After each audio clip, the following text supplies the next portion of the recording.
আল্লাহ তাআলা কখনো স্বামী স্ত্রীর সম্পর্কের মাঝে বিচ্ছেদ চায় না। আল্লাহ এটা পছন্দই করে না। আল্লাহ বলছেন, যখন তোমরা দেখবে স্বামী স্ত্রীর মাঝে পারস্পরিক বিরোধটা অনেক বেশি বেড়ে গিয়েছে, তোমাদের ফার্স্ট স্টেপ, প্রথম ধাপটা হচ্ছে এই রকম: স্বামীর পক্ষ থেকে উপযুক্ত একজন ব্যক্তি এবং স্ত্রীর পক্ষ থেকে উপযুক্ত একজন ব্যক্তিকে তোমরা পাঠাও, সালিশ করো, একসঙ্গে বসাও।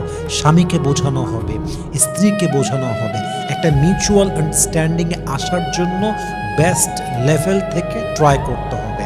এবং আল্লাহ তাআলা নিজেই অ্যানাউন্সমেন্ট দিচ্ছেন, যদি স্বামী কিংবা স্ত্রী উভয়ে অ্যাডজাস্ট করা ট্রাই করে, ক্ষমা করা ট্রাই করে, জেনে বুঝে ভুলগুলো ক্ষমা চেয়ে অনুতপ্ত হয়ে আবার সংসারটা রান করার জন্য তারা ফিরে আসতে চায়, আবার কামব্যাক করতে চায়, একে অপরকে ক্ষমা করে আবার শুরু করতে চায়, আল্লাহ বলছে আমি তাদের এই মীমাংসার চাহিদার জন্য, তারা যেহেতু এক হতে চায়, তাই আমি আল্লাহ তাদের মনের ভিতরে আবারও ভালোবাসা নতুন করে তৈরি করে দিব। সুবহানাল্লাহ পড়বেন না আপনারা সবাই?